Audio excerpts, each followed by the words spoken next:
Hello everyone. So today we're going to go over section 0.8, simplifying functions. So we're given a function g of x is equal to 1 over x plus 2. And the first thing we're going to do is evaluate g of 2. So g of 2 means that we simply substitute 2 for any x that is in the function. In this case, then we have just 1 over 2 plus 2, which means we have 1/4.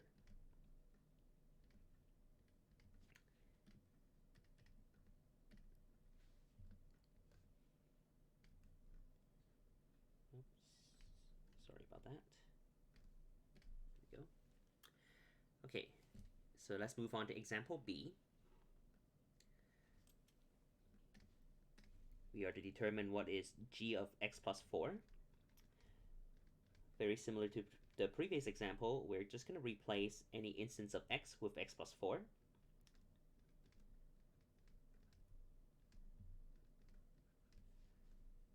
So we have 1 over x plus 4 plus 2, which could be simplified as 1 over x plus 6.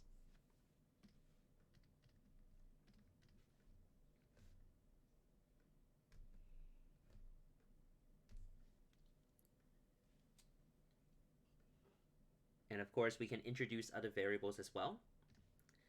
So in the third case, we have g of 3 plus h. So very similar to example B. So we'll have 3 plus h plus 2 in the denominator, which of course becomes just 5 plus h. The numerators were still 1, so that does not change. And that's it. So what we can also do is something like example D. So instead of just a simple substitution, we have now g of x plus h minus g of x all over h. And this format will become more important later on as we progress in this course. But for right now, let's just look at what it looks like if we were to simplify the expression. So the first term, g of x plus h, will be x plus h plus 2 in the denominator, and the numerator will be 1.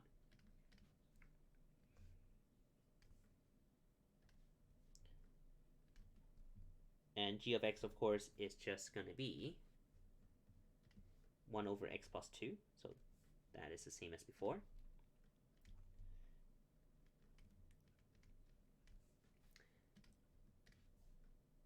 And of course, this is going to be all over h. So another way to write this, and this is an important piece, is that we can rewrite this expression as the following. So we still have the x plus h plus 2 in the denominator.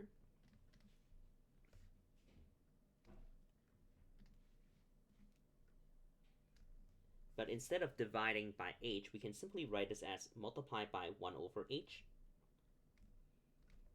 And I'm going to do that for both terms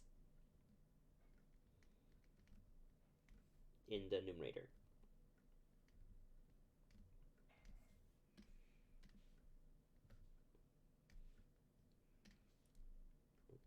Right, since this h here, we are essentially dividing both the first term in the numerator and the second term by it. We can rewrite it as 1 over h in each part, like we have done. So from there, what we can do is multiply every term in the denominator by h. So we have h squared plus xh plus 2h in the first denominator, in the first term.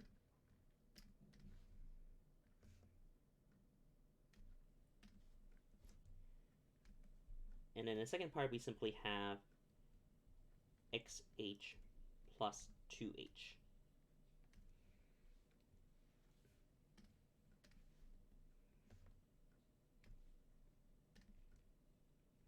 like so.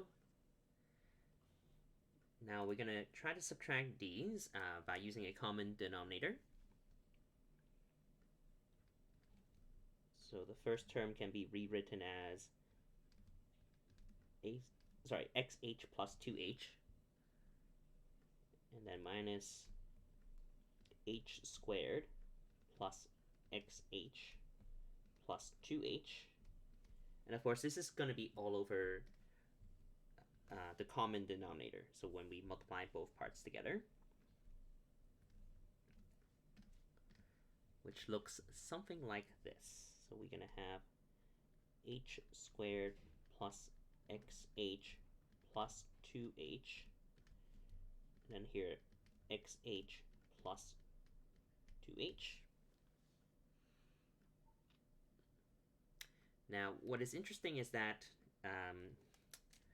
we have positive xh as the first term, and here we have, because of the distributive property, negative xh, and that's the same for 2h's as well, so they're gonna be eliminated.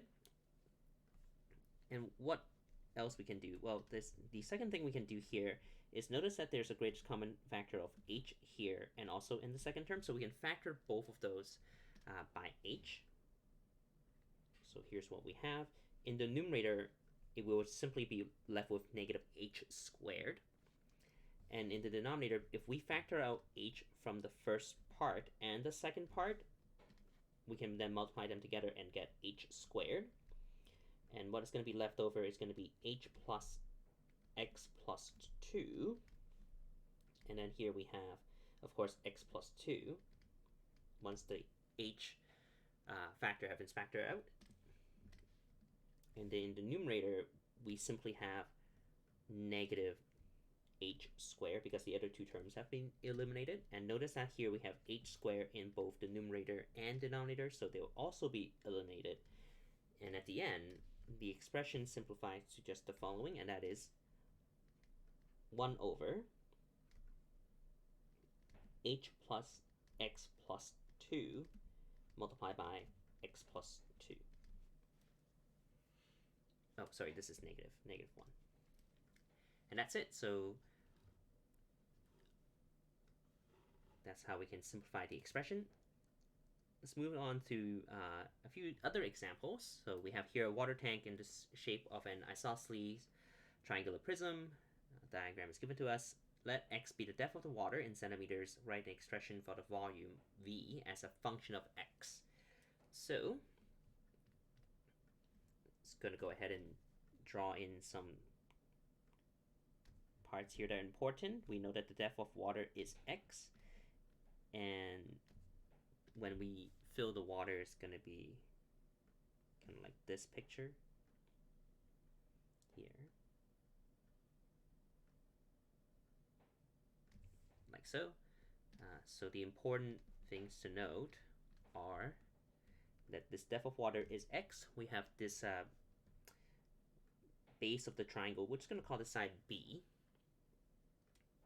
So the volume of the water, and since this is a triangular prism, it's going to be equal to 1/2 base times height times the length of the prism. So this is L. Okay. So 1/2. Now in our case, B is just B. Of course, the height of the prism is the depth of water, so that's going to be x. And we know that the length of the prism is always going to be 150 centimeters, so that's 150.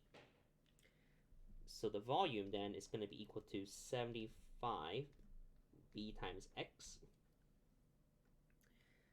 Okay. So what is important to note is the relationship between B and x. So we know that the height of the whole prism is 75, and that the base of the triangle is 50. Now, as the water fills these triangles here, it's going to have to be in the same shape or similar to the big triangle. So that is to say 75 over 50 is going to be equal to x, which is the depth of water, divided by base of that triangle, which is B. So if we were to solve for b, we know that b is equal to 2 over 3x. And that is going to be true no matter what the depth of the water is. So we can substitute now 2 over 3x for b here.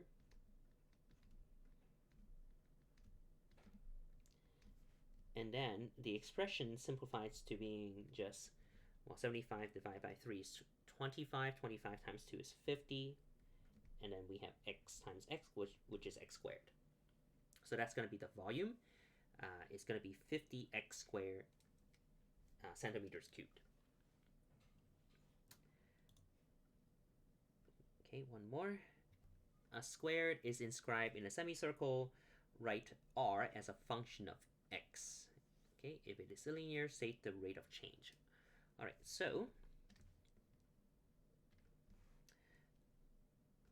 can take a similar approach to this question as well. So the first thing we're going to notice here is that, well, if this is a square and the side length is x, then we actually have a right triangle here with hypotenuse r, and the two legs have length x and of course 1/2 x. Okay, so we know that r squared is equal to 1/2 x squared plus x squared, since this is of course a right triangle. So this is of course the Pythagorean identity. So we have r squared is equal to 1/4 x squared plus x squared. And that will be, of course, 5 over 4x squared on the right-hand side. Then we can square root both sides. And so r is going to be equal to, well, first positive or negative root 5 over 2x. However, since r is a radius, it must be positive. So we're just going to keep the positive square root, so which means r is going to be equal to root 5 over 2x. And so the rate of change then is going to be just the square root of 5 over 2.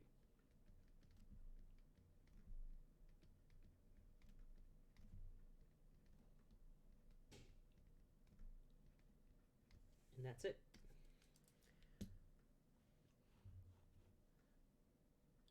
So that's a few ways we can look at functions, especially about composite functions and how functions can be combined.